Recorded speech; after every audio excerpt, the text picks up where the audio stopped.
Bonjour les amis, j'espère que vous allez bien. On a tous vu le discours, la sortie du président tchadien Mahamat Idriss Déby, où il a clairement dit le pourquoi le Tchad a décidé de faire une rupture d'accord militaire avec la France. Dans son discours, il parle clairement ici d'un accord qui est obsolète, clairement obsolète, et qui ne permet pas au Tchad d'avoir la souveraineté. C'est vrai qu'il a insisté sur le fait que c'est pas une rupture totale avec la France, c'est pas une rupture de la coopération internationale du Tchad avec la France, mais il a dit clairement ici là que cet accord était obsolète et qu'aujourd'hui il est temps de qu'il revoie cet accord-là et que la France, si la France veut travailler avec le Tchad, ce n'est plus avec elle n'est plus avec un accord qui est totalement obsolète.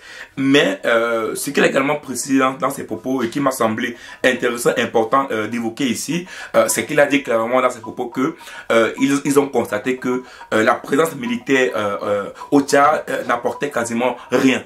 Donc le président tchadien a dit clairement que la présence militaire française au Tchad ne nous apporte rien du tout. Oui, parce que clairement, on sait tantôt que le Tchad, un peu comme son voisin, le Cameroun, ont des problèmes de terrorisme. On sait que, par exemple, au nord du Cameroun, Boko Haram, au sud du Tchad, il y a des terroristes qui font des troubles, qui créent du désordre dans les zones, dans ces zones rurales, au Tchad et au Cameroun.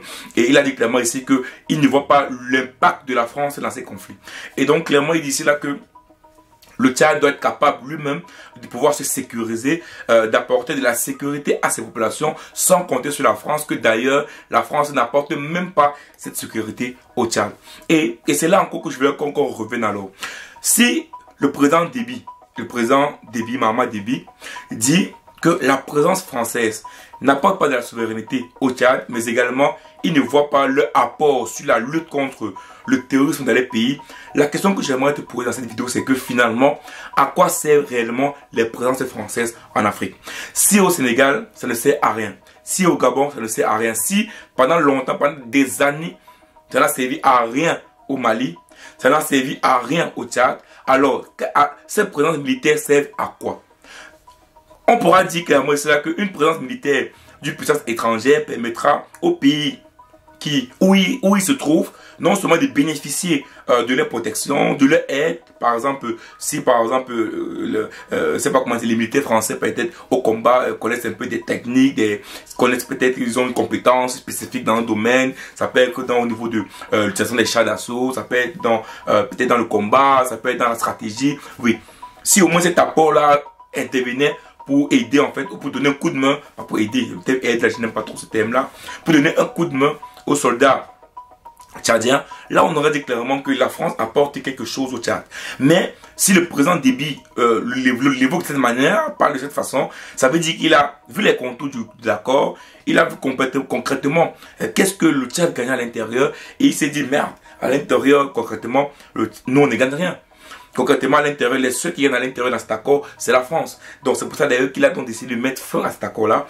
Et il a dit clairement que cette rupture n'est pas uniquement voilà, une rupture totale et brutale avec la France. Non, le Tchad va continuer à collaborer avec la France, avec d'autres pays avec qui il est en contrat, avec qui il est en partenariat, et que voilà, le Tchad est toujours ouvert aux coopérations internationales. Mais la question que tout le monde se pose, je pense que c'est la question qui est dans les unes des journaux français, c'est pourquoi tous les pays africains peuvent se séparer des bases militaires françaises? Pourquoi on se rend compte qu'aujourd'hui en Afrique, les Africains sont tous contre la France? Pourquoi aujourd'hui les Africains ne veulent plus marcher avec la France? Mais je ne sais pas pourquoi cette question revient autant de fois dans les plateaux de télévision, alors qu'ils doivent comprendre pertinemment que c'est tout simplement parce que la France, depuis qu'ils sont présents en Afrique, non seulement ils n'ont pas aidé militairement, mais également ils n'ont rien apporté sur le plan économique. Donc je dis bien, non seulement ils n'ont pas donné ce coup de main militaire, mais également ils n'ont rien apporté du point de vue économique. Donc moi je suis un peu stupéfait quand je vois des Européens, des chaînes de télévision qui disent qu'aujourd'hui les Africains ne veulent plus de la France. Alors pourtant, ils savent pertinemment pourquoi les Africains ne veulent plus de la France. Parce que non seulement leur présence est inutile, leur présence ne sert quasiment à rien. Et je pense que tout le Mali, le Niger, tous les pays africains disent la même chose. Présence militaire inutile. Mais secondo, l'appui économique que la France devrait apporter aux pays africains depuis les indépendances, depuis 60 ans, n'a jamais été fait. Oui, parce qu'il faut le dire clairement, lorsque les Africains ont pris l'indépendance, la France, qui était le colon de ces pays africains, avait signé des accords en disant qu'il devait pouvoir aider pour le développement, donner la possibilité aux pays africains de se développer. Mais qu'est-ce qu'ils ont fait? Ils ont plutôt essayé de mettre en place des chefs d'État qui étaient pro-français, mais qu'en plus des chefs d'État qui sont restés pendant des années et des années dans les pays africains, tout en sachant que ces chefs d'État étaient pro-France. Ils savaient qu'avec Omar Bongo, c'est pas Omar Bongo, au Gabon, avec peut-être Houphouët-Boigny en Côte d'Ivoire, voilà, ils savaient personnellement qu'avec peut-être Poubé au Cameroun, ils savaient que la France-Afrique devait être pérennisée. Ils le savaient. Donc, ce qu'ils ont fait, c'est quoi? C'est que, en fait, on ne les apporte rien. On met les chefs d'État qui vont rester en poste, qui vont travailler pour nous, et c'est tout. On a vu ça en Côte d'Ivoire. On a vu comment, en 2010, ils ont tout fait pour que Ouattara monte au pouvoir alors que Gbagbo veut remporter l'élection. Parce qu'il veut toujours laisser les spies au pouvoir. Et aujourd'hui, clairement, si la France perd de la place en Afrique, c'est davantage parce qu'ils n'ont plus le SPI au pouvoir. Mais oui, la France perd ses avantages en Afrique parce qu'ils n'ont plus le SPI au pouvoir. Comme avant, c'est tout. Parce que avant comme maintenant, c'est la même chose. Mais tout simplement, c'est qu'aujourd'hui, ceux qui sont en place aujourd'hui dans beaucoup de pays africains ont compris que ces gens-là n'apportent rien pour nous. Les chefs d'État qui étaient là avant, voilà, ils ont fait perdre la France-Afrique pour leur avantage à eux et non pour le peuple. Donc voilà, aujourd'hui, clairement, beaucoup de pays africains ont décidé de se détacher donc, de la France militairement et même économiquement. Et maintenant, après ça, est-ce que c'est pourtant que les Africains vont aller dans d'autres personnes, vont aller voir d'autres pays, d'autres personnes, d'autres organisations? Non. Moi, je pense que ici, clairement, tous les pays africains, je pense que même les chefs d'État qu'on pense qu'eux, ils vont continuer la France-Afrique, non. C'est une nouvelle génération, ils ont une nouvelle manière de penser. J'ai dit, même au Cameroun, c'est vrai que je ne fais pas ça, mais si Franck Biya, le fils de Paul Biya, arrive au pouvoir au Cameroun, je ne pense pas qu'il va perdurer ce que son père a fait parce qu'il reste également une autre... En fait, c'est une autre génération, bien que je ne l'espère pas, bien sûr. Donc, la nouvelle génération aujourd'hui en Afrique ne veut plus continuer dans ce que nos parents ont fait.